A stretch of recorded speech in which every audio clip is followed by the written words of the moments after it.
am here with my week 83 update. I am currently at 164.4, so I'm the exact same as I was on last week, and which is awesome. No gain, no loss necessarily.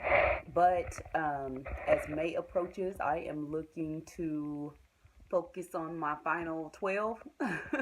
So that will be a focus of mine because I do want to go down about 12 more pounds.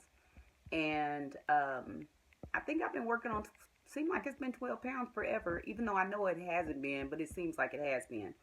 But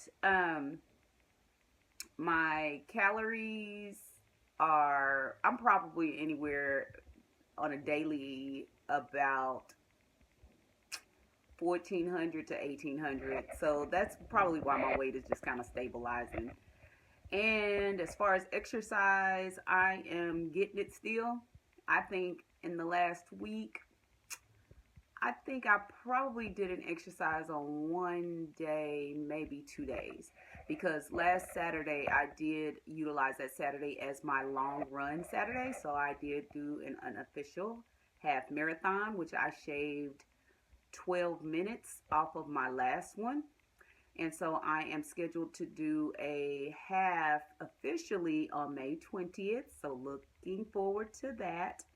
And I also have another 5K coming up in a week and a couple of things that I'm volunteering for. I wanted to do the Warrior Dash, which is the day after the Cinco de Mayo run or race, but I decided against it. I'm going to volunteer for it because it's a little more rigorous and strenuous than what I think I'm quite ready for. The running is one thing, but when it comes to my upper body, y'all know how that is, and I don't want to risk causing myself any unnecessary pain. So I'm not going to do that race this year. So maybe next year. Maybe next year. I was definitely looking forward to it, but after I started looking more into it and reading more into it, I felt like that was not the best decision for me to do that. So anyway, oh, I was so excited because the other day I was walking out of Walmart. Actually, I was walking by one of the registers, and this lady says, "You're the runner from Riverside." And I said, "Huh?" And she said, "You're the lady that runs on Riverside. You look good."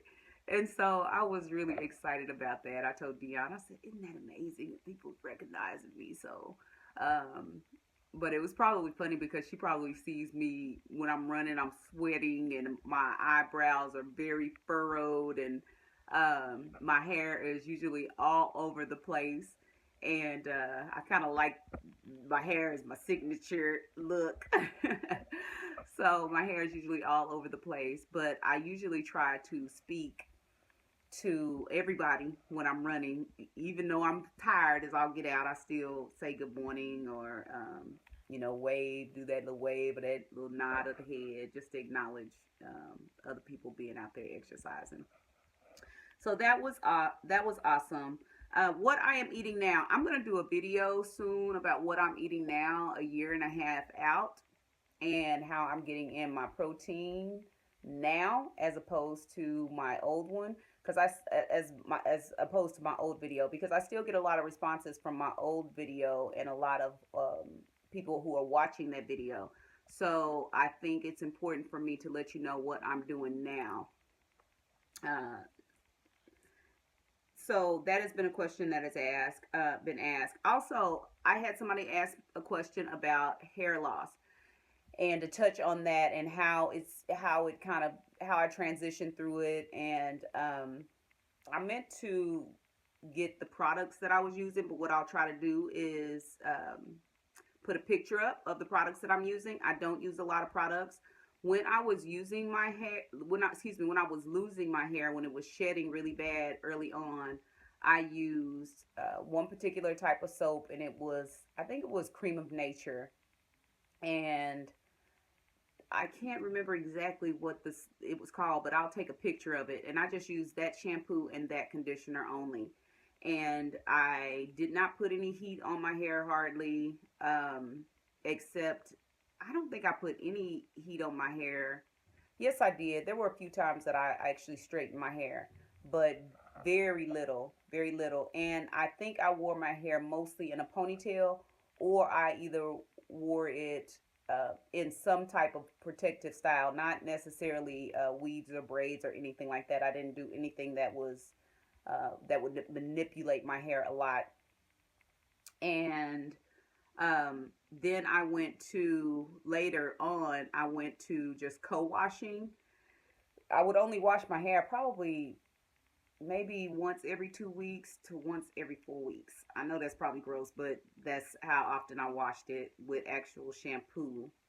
And sometimes longer than that with actual shampoo. But I'll rinse my hair, rinse the conditioner out, and then I'll recondition it and then going about my business.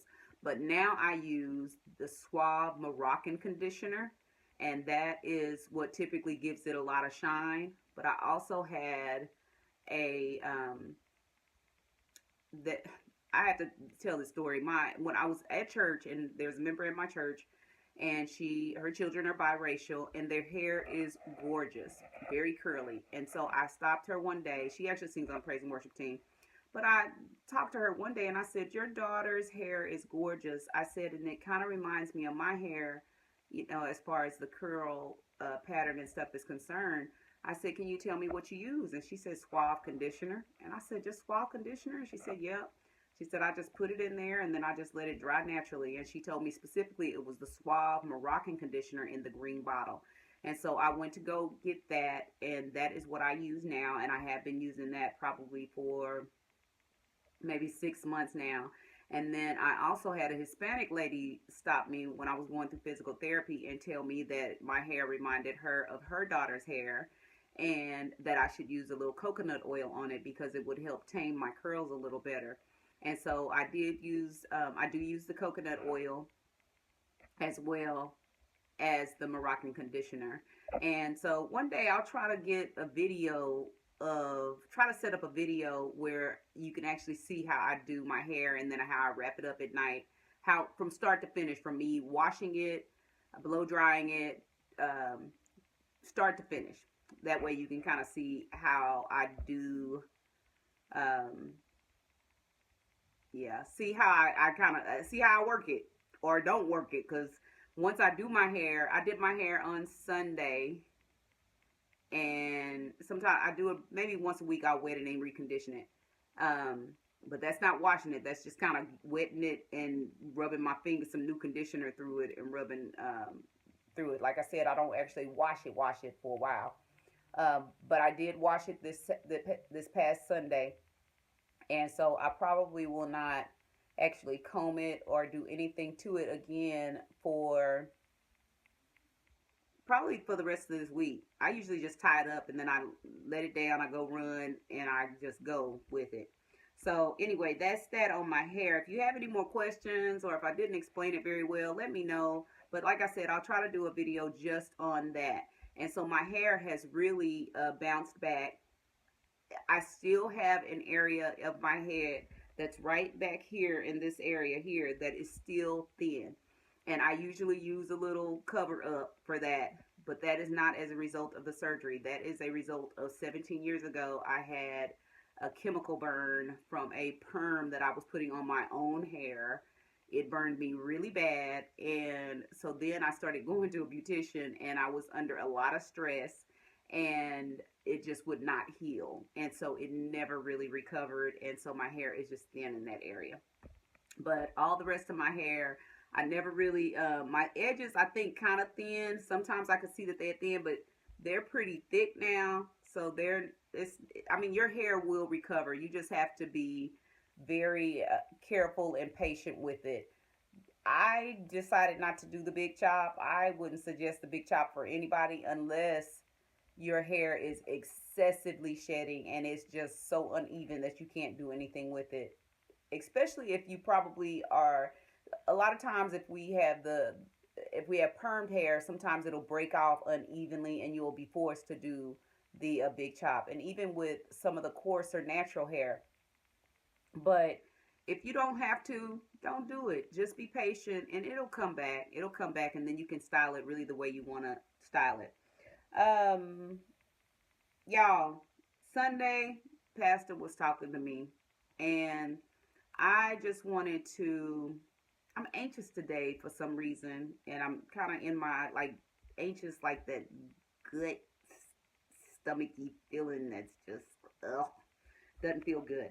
But anyway, Pastor talked about self-preservation and about helping others. He talked about getting past things that happened in the past and being able to move on from them and knowing that God has you and that no matter what, you can lay it down at the cross and that it'll be fine and not to just dwell and to live in that past. And so I think that I have been really dwelling and living in this this whole situation with my breast, and I just want y'all to continue just keep praying for me and praying my strength that I can get past it and that it won't have such a hold on my life, because I don't ever want somebody to see my battle or my struggle and think that I'm not a believer, that I do not love Christ, or that they use that as an example that, Christ doesn't, answer prayers or anything like that, because I believe that there are a lot of things that we go through in order to build our testimony and in order for us to be able to um, really relinquish ourselves and really become servants and really fully rely on God. I think that there are times where we go through things so that we understand once we get to that end goal or once we get what it is that we need, that it allows us to be more grateful and more humble because of it. I think that we go through things in order to be able to be more compassionate for others. And so it's not that I don't believe that God will deliver and that He will answer every prayer, because He has promised us things that I know that He will answer. But just keep praying my strength in that. And I want y'all to know that I know that everything will be okay. It's just my flesh sometimes. Like, he was talking about dying to your flesh daily. And I struggle with that. I struggle with that. And there's so many things that I struggle with. I'm not perfect by any means at all.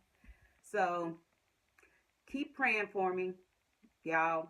Just keep praying for me. I'm going to continue to be transparent and let y'all know that I struggle too. I'm human. I'm human.